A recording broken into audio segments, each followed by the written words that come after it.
যদি কয়েকজন ক্রিকেটারকে দেখতে পেতাম এখানে তাহলে বেশি ভালো লাগতো। দেখ দেখ বরফগুলো ছুটে ছুটে আসছে চোখে মুখের মধ্যে লাগ।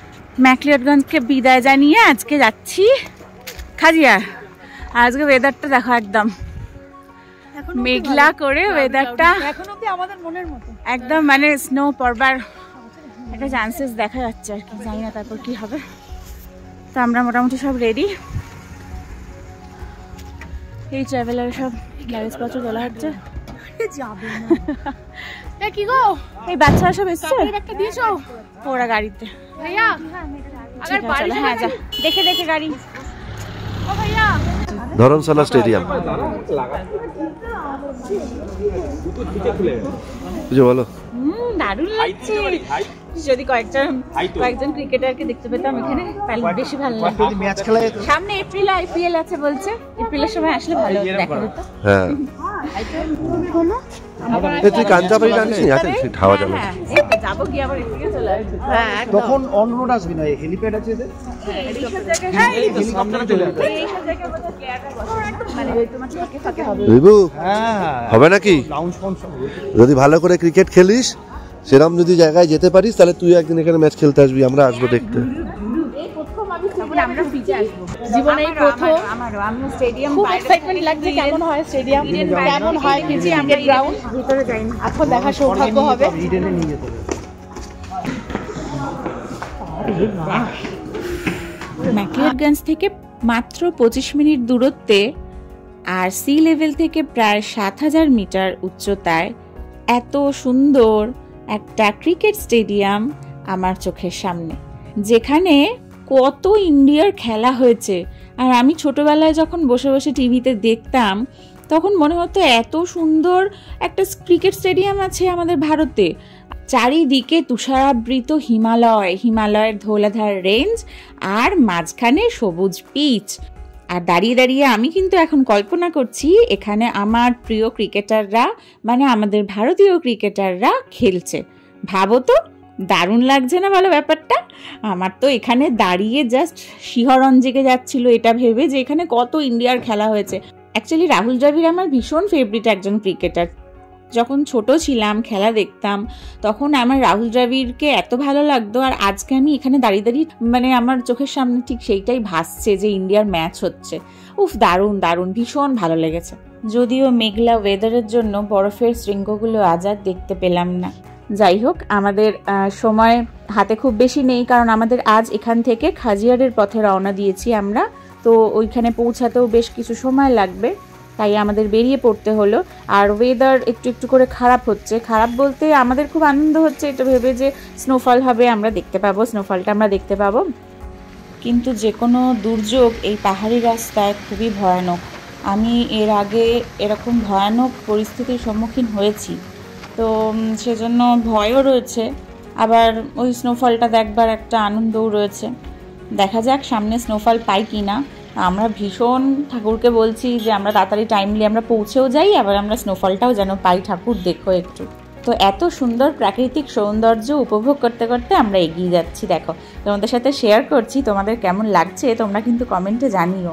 পাহাড় সবসময়ই সুন্দর, পাহাড়ের বিভিন্ন রূপ, কোথাও পাহাড় খুব রুক্ষ, কোথাও শুষ্ক, কোথাও পাহাড় ভীষণ ভেজা ভেজা, কোথাও স্নিগ্ধ, কোথাও হয়তো পাহাড় সবুজ, আবার কোথাও পাহাড় একদম সাদা ধপধপে।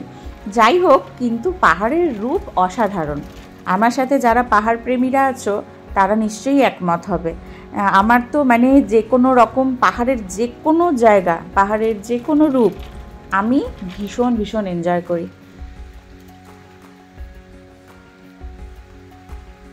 দেখো পাহাড়ের বাড়িগুলোও কত সুন্দর। আমরা কিন্তু এগোচ্ছি যতটা খাজিয়ারের দিকে ততটাই মেঘলা মেঘলা ওয়েদারই পাচ্ছি, মানে ওপর দিকটা দেখো বেশ মেঘলা মেঘলা দেখাচ্ছে। জানি না, তবে ওয়েদার ফোরকাস্টে আমরা দেখেছিলাম যে বৃষ্টি আছে, স্নোফলও আছে দেখেছিলাম, তো আমরা সেইটাই আশা নিয়ে বেরিয়েছি আজকে যে স্নোফল পাবো হয়তো রাস্তাতেই। জানি না রাস্তায় পাবো কি না বা আদেও পাবো কি না, প্রকৃতির কথা কিছু বলা যায় না, সেটা তো আমাদের হাতে নয়। তবে বৃষ্টি হালকা হালকা পড়ছে, আর এই দেখো সামনে দিয়ে একটু একটু স্নোফলও হচ্ছে। স্নোফল পেয়েছি, দেখছো একটু একটু স্নোফল হচ্ছে। রাস্তা কিন্তু পুরো ভিজা, তার মানে এখানে বেশ কিছুক্ষণ ধরেই হবে স্নোফল। যাক বাবা, স্নোফল তো পেলাম, কিন্তু এইটুকু স্নোফলে কি আর মন ভরে? ঠাকুর আর একটু স্নোফল দাও, দেখি একটু মন ভরে, চোখ ভরে। সেই যখন ট্রেনে উঠেছি তখন থেকে মনে আশা বেঁধেছি যে স্নোফল পাবো। এই দেখো, এখানে কিন্তু এখন বৃষ্টিটাও শুরু হয়ে গেছে, তার মানে মনে হয় ওপর দিকে স্নোফল হচ্ছে। মনে হচ্ছে পাবো স্নোফলটা পাবো, আর তোমাদের সাথেও শেয়ার করব। উফ, কি যে দারুণ লাগছে সত্যি।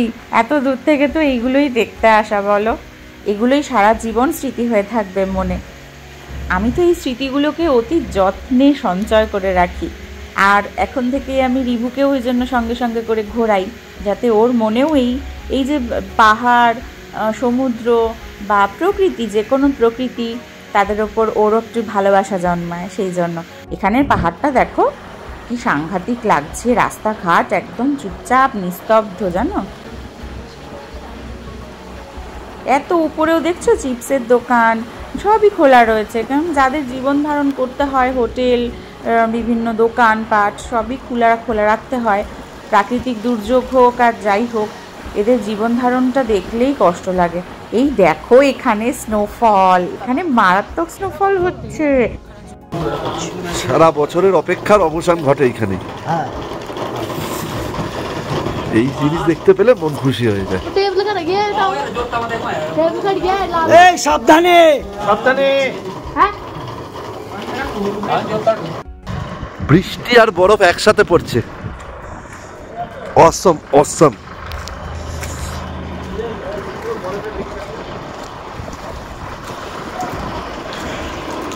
দিস ইজ কল্ড ওয়েদার, পাহাড়। বরফ পড়ছে, জামাই লাগছে, আমরা ঢুকলাম আর বরফ ছিল।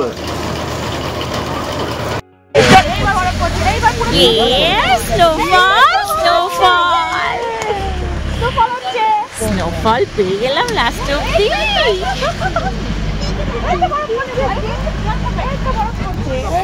এই বুবলু, স্নোফল স্নোফল।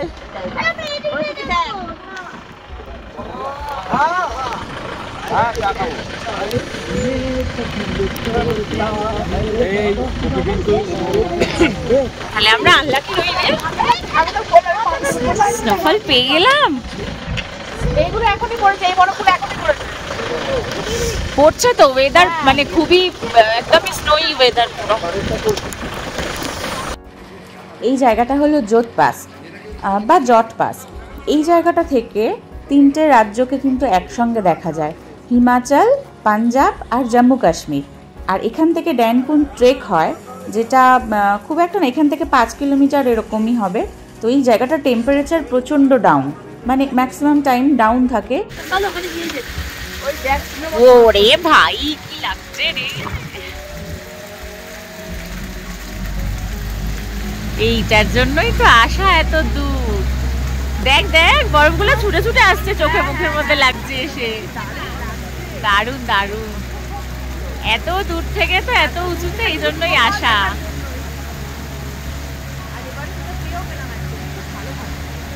এবারে কিন্তু একটা মানে ভাবছিলাম পাবো, কিন্তু হঠাৎ করেই রাস্তার মধ্যে এরকম পেয়ে গেলাম।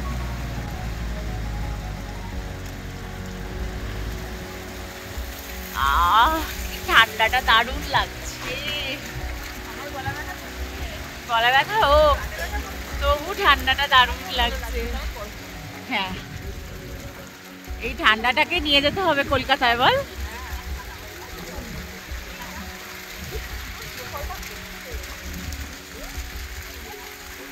এই এক মুঠো খুশি নিয়েই কলকাতায় ফিরবো, সারা বছর চলবে। জোত পাসে কিছুক্ষণ দাঁড়ালাম, দাঁড়িয়ে একটু চা কফি খেয়ে শরীরটা একটু গরম করলাম। এত ঠান্ডা না, মানে পারা যাচ্ছে না জাস্ট। কিন্তু এখন তো আজকে জানো দুপুরবেলা আমাদের লাঞ্চও হলো না, মানে এত ওয়েদারটা খারাপ হয়ে গেছে। তো ড্রাইভার দাদা বলছেন যে যতটা তাড়াতাড়ি আর কি ওপরের দিকে চলে যাওয়া যায় ততটাই ভালো, তাই আজকের লাঞ্চটা আমরা স্কিপ করে ফেললাম। তো ওই জন্য চা কফি খেয়ে এখন আবার বেরিয়েছি, সন্ধে প্রায় হতে যাচ্ছে। আর এইদিকে আমাদের অনেকটা পথ এখনও বাকিও রয়েছে। জানি না ওপরে আমাদের জন্য কি অপেক্ষা করছে, মানে প্রকৃতি কীরকম রূপ নিয়ে বসে আছে সেটা জানি না, নিশ্চয়ই শেয়ার করব তোমাদের সাথে। তোমরা কিন্তু নেক্সট ভিডিওটা অবশ্যই দেখো, কারণ আশা করা যাচ্ছে যে উপরে গিয়ে আরও অনেক সুন্দর রূপ দেখব প্রকৃতির। তাহলে চলো আজকে এই অবধি থাকলো, ভিডিওটা কেমন লাগলো জানিও। টাটা।